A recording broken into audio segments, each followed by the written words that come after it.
क्यों रडार समुद्र के ऊपर काम नहीं करते? जमीन पर आधारित रडार के लिए वास्तव में अंधे धब्बे ब्लाइंड स्पॉट्स होते हैं। जहां जहाज और विमान गायब हो जाते हैं वह बरमूडा ट्रायंगल है, जो सारगासो सागर में सारगासो सी में स्थित है। बरमूडा द्वीप मियामी और सैन जुआन से बना एक त्रिकोण। 1945 में 5 अमेरिकी विमानों का गायब होना और मियामी जा रहे 32 लोगों वाले विमान का गायब होना जैसी कई घटनाएं यहां हुई हैं। 20वीं सदी में लगभग 100 रहस्यमयी दुर्घटनाएं हुई।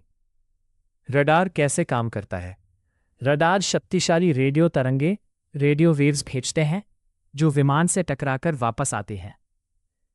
इससे विमान की ऊंचाई, गति और दिशा का पता लगाना संभव हो पाता है। चूंकि पृथ्वी गोल है, 320 किलोमीटर के बाद विमान रडार की दृष्टि से बाहर चला जाता है। पूरे समुद्र को कवर करने के लिए सैकड़ों रडार की आवश्यकता होगी, लेकिन उनके लिए जमीन चाहिए। आधुनिक तकनीक में उनकी सटीक स्थिति निर्धारित करने के लिए उपग्रहों सैटेलाइट्स का उपयोग किया जाता है। पायलट पृथ्वी की वक्रता कर्व को पार करने के लिए हाई फ्रीक्वेंसी रेडियो संचार का उपयोग कर सकते हैं। अटलांटिस की खोज। बरमूडा ट्रायंगल लंबे समय से रहस्य में घिरा हुआ है। हालिया खुलासे से पता चलता है कि अटलांटिस का खोया हुआ शहर इसकी गहराई में हो सकता है। एक पूर्व नौसेना अधिकारी, नेवी ऑफिसर ने बताया कि एक गुप्त मिशन के दौरान उनकी टीम को अटलांटिस जैसी एक विशाल संरचना मिली। यह शहर एक विद्युत चुंबकीय क्षेत्र इलेक्ट्रोमैग्नेटिक फील्ड द्वारा सुरक्षित है, जो उपग्रहों को भी चकमा दे सकता है। वहां ऊंचे शिखर, जटिल नक्काशी और अज्ञात सामग्री से बनी इमारतें देखी गईं।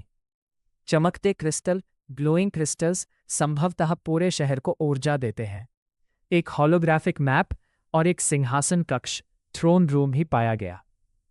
पायलट कॉकपिट के अंदर क्रुशेल्निकी द्वारा खारिज की गई एक थ्योरी डूम्ड फ्लाइट 19 के बारे में थी। बरमूडा ट्रायंगल के ऊपर उड़ते हुए पुराने जमाने के सैन्य विमानों का एक रहस्यमयी दृश्य। 1945 में अमेरिकी नौसेना के 5 विमानों का एक समूह, 1945 के दौर के 5 नेवी टॉर्पीडो बॉम्बर विमानों का एक फॉर्मेशन आसमान में उड़ते हुए फ्लोरिडा से एक नियमित प्रशिक्षण मिशन पर रवाना हुआ। फ्लोरिडा के तट से उड़ान भरते हुए सैन्य विमान, नीचे नीला समुद्र। सब कुछ ठीक चल रहा था जब तक कि एक पायलट शांत भाव से विमान उड़ा रहा है। खिड़की से साफ आसमान दिख रहा है। उड़ान के 90 मिनट बाद ट्रूप कमांडर ने बताया कि वे खो गए हैं। पायलट घबराहट में रेडियो पर बात कर रहा है, हाथ में पुराना नेविगेशन मैप है, और फिर वे बस गायब हो गए। बादलों के बीच उड़ते विमान धीरे धीरे धुंध में ओझल होते हुए